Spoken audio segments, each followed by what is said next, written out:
Labis na kasiyahan ang naramdaman ng mga tao sa pagkatalo ni Doflamingo dahil malaya na sila, at sumikat na rin ang liwanag na tila ba nakikiayon din ang kalangitan. Iiwan na ni Sobo ang natalo niyang crew ni Blackbeard. Pero nagkwento pa si Burgess na tulad ni Ace ay isa rin daw siyang mangmang. Kaya nagalit si Sobo at dinakot ang mukha nito kaya halos sumabog ang ulo nito. Ngunit nakahanda pala ang kutsilyo nito sa likod. At ipinangsaksak niya ito sa chief pero hindi tumama, saka siya sinuntok ni Sobo gamit ang napakalakas na fire fist. Tumawag si Koala na nagtatanong kung nasaan na si Sobo. Sagot nitong tinapos niya si Burgess na nagbalak na patayin si Luffy. At nang binabaan nito ni Sobo ng telepono ay nagalit si Koala. Samantala kumilos naman ang mga marine upang dakpin ang lahat ng kasapi ng Don Quixote family. Kasama na ang pinuno nila na si Doflamingo. Pati na ang lahat ng mga tauhan nito. Pero si Baby Five ay nakaligtas dahil kumampi siya kay Sai na nais niyang pakasalan. Gumamit ang mga marine ng Sea Prism Stone na kadene kay Doffy. Kalaunan ay nag-broadcast ang Navy sa 3 kalapit na bansa kung saan ipinakita ni Maynard ang sinapit ng Dressrosa. Pinipilit ng mamamayan ng Dressrosa si King Rico na linisin ang pangalan nito dahil alam nilang biktima lang silang lahat ni Doflamingo. Sagot ni King Rico na hindi na siya pwedeng maging hari pero pinipilit siya ng mga tao dahil siya lang daw ang nais nilang maging pinuno ng bansa.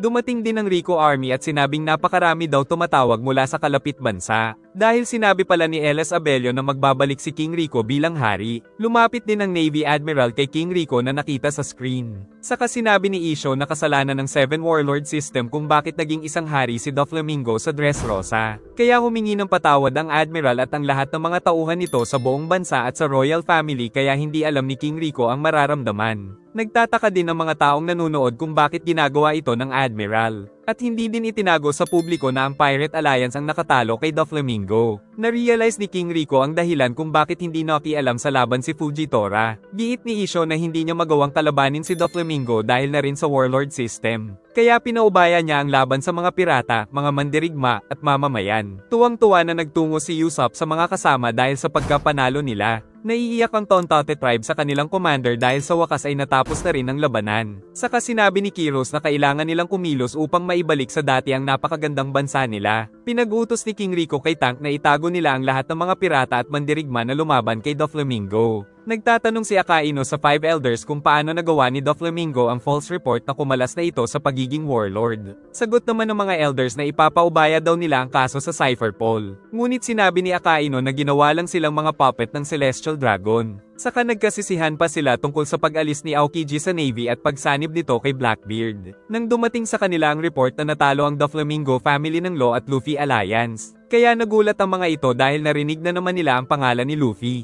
Ipinakalat sa buong mundo ang balita tungkol sa makasaysayang naganap sa Dressrosa. Dahil dito ay wala ng supplier ng mga sandata kaya nagkaroon ng kapayapaan. Si Jewelry Bonnie ay nagnakaw ng pizza, saka nagpaliit kaya hindi siya nahuli ng lalaki. At nalaman niya rin sa dyaryo na natalo na si Doffy. Si Euroja ay nagpapahinga sa Sky Island nang dumating ang mga nagpapanik na tauhan dahil merong isang nakakatakot na nilalang na nakarating doon. Nang mabalitaan ni Bedge na natalo si Doffy ay siya naman ang nais hulihin si Caesar. Nalaman na rin ng Kid Alliance ang nangyari. At dahil konektado si Kaido kay Doflamingo ay nalaman nila na ito talaga ang target nila Luffy. Pero ang target ng Kid Alliance ay ang Emperor na si Red-Haired Shanks. Nagalit si Akainu kay Isho dahil hindi ito kaagad nag-report sa kanya. Sagot ni Fujitora na alam niya kasing babaguhin na naman ito ang balita. Sa flashback ay nagkasundo sila Smoker at Fujitora na dapat nang magwakas ang Seven Warlord System. Dahil nasaksihan din ni Smoker ang pang-aabuso noon ni Crocodile sa Alabasta Kingdom. Sa present ay nalaman na rin ni Smoker ang balita tungkol kay Doflamingo. Giit ni Tashigi na mabuti ay lumabas sa balita ang katotohanan, di tulad nung natalo si Crocodile ay pinagtakpan ng government na si Luffy ang may gawa nito. Ang mga batang kasama nila ay masasaya habang nasa biyahe patungo kay Dr. Vegapunk. Nagagalit pa rin si Akainu sa telepono dahil sa ginawa ni Isho. Dahil ang ginawa daw ni Fujitora ay isang kahihiyan para sa Navy. Pero nagalit din si Isho at sinabing kung magiging bayani lang din sila gawa ng isang kasinungalingan ay di bale na lang.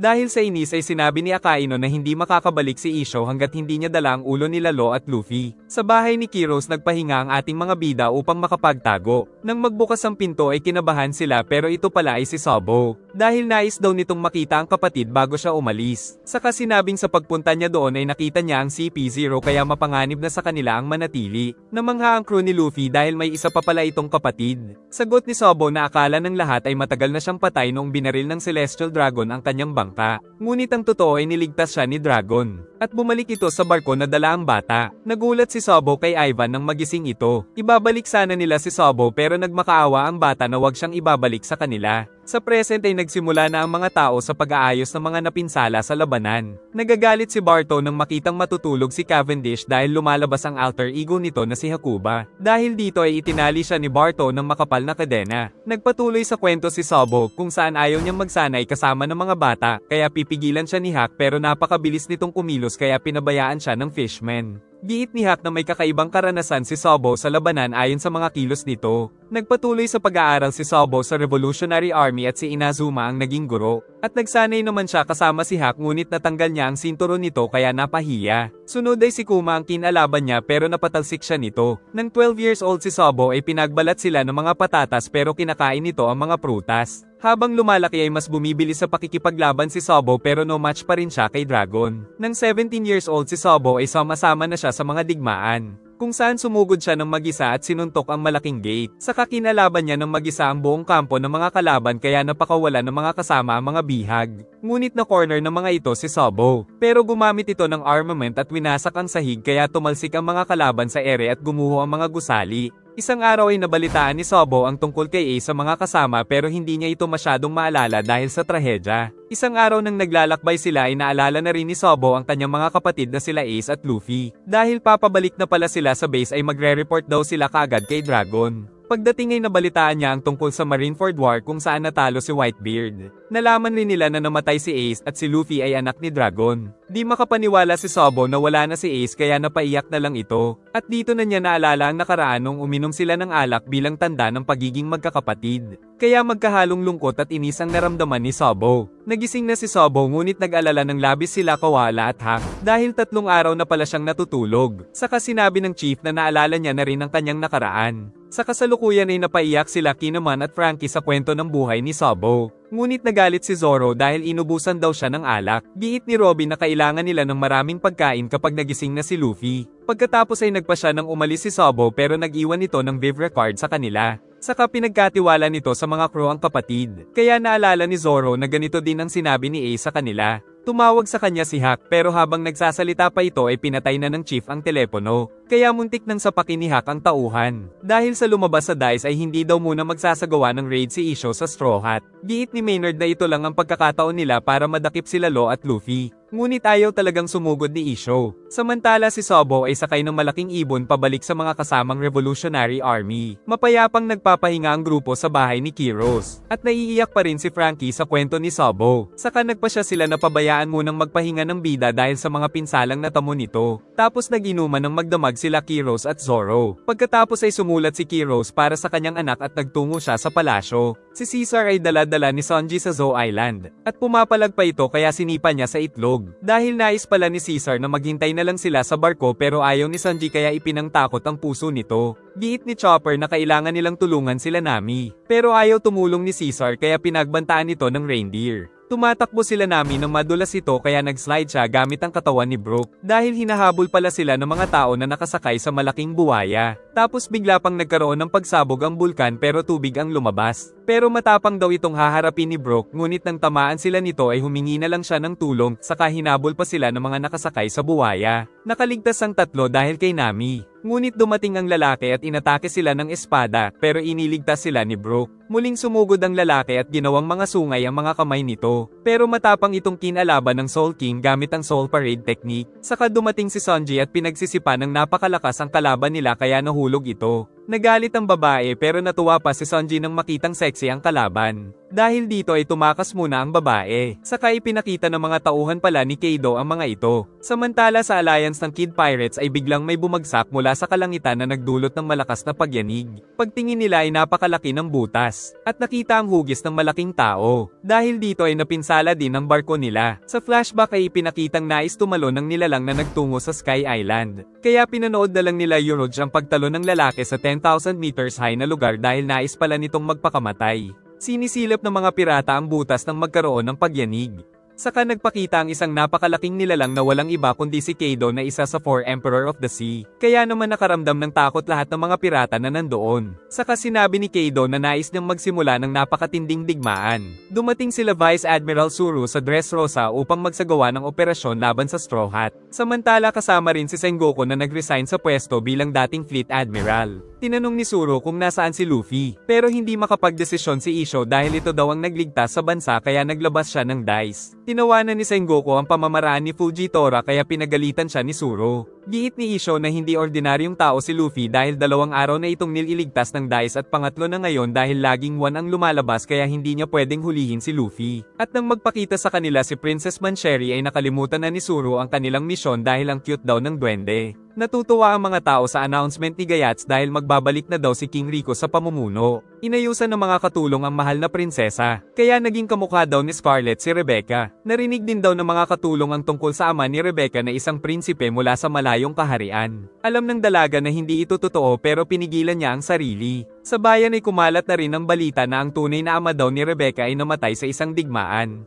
Narinig nila Kinuman ang kwento pero pagkain ang nasa isip ni Kanjuro. Si Kiros naman ay naaalala ang mga pagkakataon na kasama niya ang anak. Nakita nila Kinuman na ipinapamigay ng mga marine sa mga sugatan ng mga bulaklak na gawa ni Mancheri kaya mabilis na gumaling ang bukol ng lalaki. Napag-alaman na kinukuha pala ni Mancheri ang mga bulaklak mula din sa katawan ng mga tao. Kaya nais din mag-donate ni Sengoku dahil ang cute daw ng duwende. Si Zoro naman ang pinapabunot ni Issho ng dice para sa araw na ito. Kung hindi daw lalabas ang 1 ay huhulihin na nila ang Straw Hat. Pag-uwi ng 2 samurai ay nagdala sila ng maraming pagkain kaya nagising si Luffy para kumain. Kaya kumain ito ng kumain habang pinag-uusapan nila ang kwento sa bayan tungkol sa ama ni Rebecca. Giit ni Kiros na siya ang nagsimula ng peking kwento upang maprotektahan si Rebecca dahil meron daw siyang mga criminal records dahil sa mga ginawa noong kabataan niya. Alam na din daw ni Rebecca ang tungkol dito dahil gumawa siya ng sulat. Dahil ito na lang daw ang magagawa niya para hindi masira ang imahe ng royal family. Kalaunan ay tumawag si Leo sa telepono at dumating din si Barto upang magsabi ng balita pero nasilaw siya dahil magkakasama ang mga idol niya. Saka sinabi nitong patungo na daw doon sila Vice Admiral Zoro at former Fleet Admiral Sengoku. Sinabi din ni Leo na kumikilos na ang Navy. Dahil ang lumabas pala sa dice ni Issho ay 6 kaya agad nitong pinag-utos sa napakaraming mga tauhan na hulihin ng Straw Hat. Tinignan ni Bastille ang mapa dahil babantayan daw nila lahat ng daungan upang hindi makatakas ang mga pirata.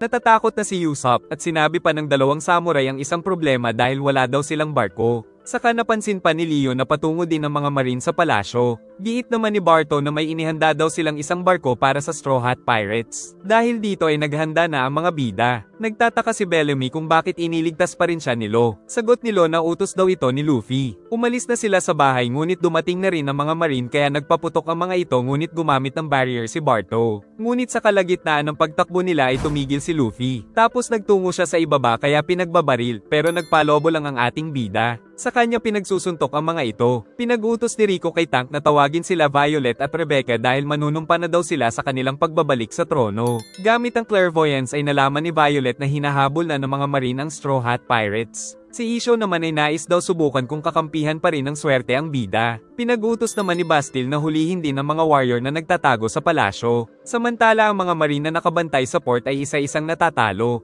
Dahil kagagawan pala ito nila Abdullah at Jit na nagpapanggap pang mga marine sa telepono pero wala silang maibigay na marine code. Kaya nagpadala na lang ng reinforcement ang Vice Admiral. Natalo ang marami pang marine soldier dahil dumating sila Cavendish at Sai. Saka binuhat ni Hajro din ang gusali upang magkaroon sila ng daanan. At nagpatuloy ang mga ito sa pagprotekta sa Straw Hat crew. Nakita nilang tumalon si Luffy pero nagbuhol ang kamay nito kaya bumalik siya at tumalsik patungo sa mga bulaklak. Subalit napakarami palang marine soldier doon. Kaya pinaikot ng bida ang katawan at pinagsasapok ang lahat ng mga sundalo habang tinatawag din niya si Rebecca kaya narinig siya ng prinsesa at sumilip ito sa bintana. Umakyat si Luffy nang makita ito at tinanong niya si Rebecca kung nais nitong makasama ang kanyang ama. Ngunit nagdadalawang isip din ng dalaga dahil may nasabi siyang mga hindi maganda nung naging isa itong laruan. Giit ng bida na kailangan niyang magmadali dahil kailangan na nilang umalis. Kaya nagpa siya ang dalaga na sumama. Tumalon sa bintana si Luffy habang nakakapit ang prinsesa. At sinabi ng isang tauhan kay King Rico na kinuha si Rebecca ni Straw Hat Luffy. Kaya nagmadali na rin ang mga marine para iligtas ang prinsesa. Sinubukan silang barilin ng mga sniper ngunit pagkabaril ay nawala ng malay ang mga ito. Malapit na sa barko sila Usopp. Si Sengoku naman ay nakita sila Luffy at Rebecca, at maging ang mga tao ay hinahabol na ang dalawa. Umakyat din ang mga ito sa bubong pero tumalon-talon lang si Luffy para makatakas. Tapos pagbaba ay sinalubong sila ng mga marine. Subalit lumaban ang bida at umilag sa mga net. Ngunit habang nasa ere ay tinamaan siya ng Sea Prism Stone kaya nanghina at nahulog sila. Tinanggal naman ito ni Rebecca pero napaligiran na rin sila ng mga marine.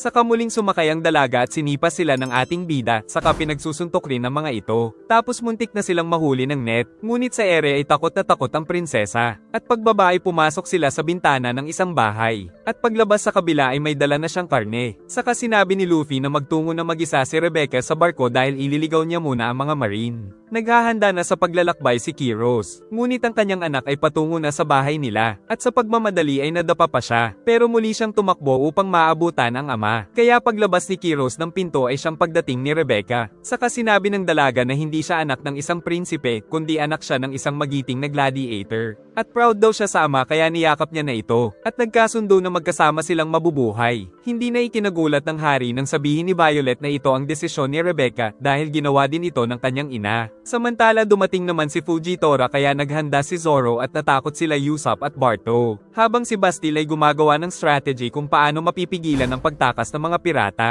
Umatake si Zoro ngunit nakailag ang Admiral. Saka sinabi ng mga mandirigma na sila na ang bahala kay Issho. Nakarating kay Bastille ang report na nawawala daw ang mga gunpowder at mga sandata ng mga marine soldier. Dahil kagagawan pala ito ng Tontate tribe. At sa port naman ay magkakadikit ang mga barko nila tapos tinahi pa ito kaya hindi sila makakahabol kapag tumakas ang Straw Hat. At ang marami sa mga sundalo nila ay naparalisa ang katawan. Dahil pala sa mga kinukuhang panggamot nila Princess Mancheri sa katawan ng mga ito. Naglalakad patungo sa kanila ang Admiral kaya gumawa ng barrier si Barto. Samantala si Sengoku ay nakikipag-usap kay Lo. Dahil siya pala nag-alaga noon kay Corazon kaya itinuring niya daw itong tunay na anak. Ngunit isang araw ay nakatanggap siya ng report na pinatay ni Doflamingo si Corazon. Kaya ngayon ay interesado siya kung bakit sinugal ni Corazon ang buhay para kay Lo. Giit ni Lo na tatakas dapat sila ng magkasama. Ngunit napatay ito ni Doffy kaya ngayon ay ipinaghiganti ito ni Lo. Itinanong din ni Lo kung ano ang ibig sabihin ng pangalan niyang D dahil baka ito ang dahilan kung bakit siya iniligtas ni Corazon.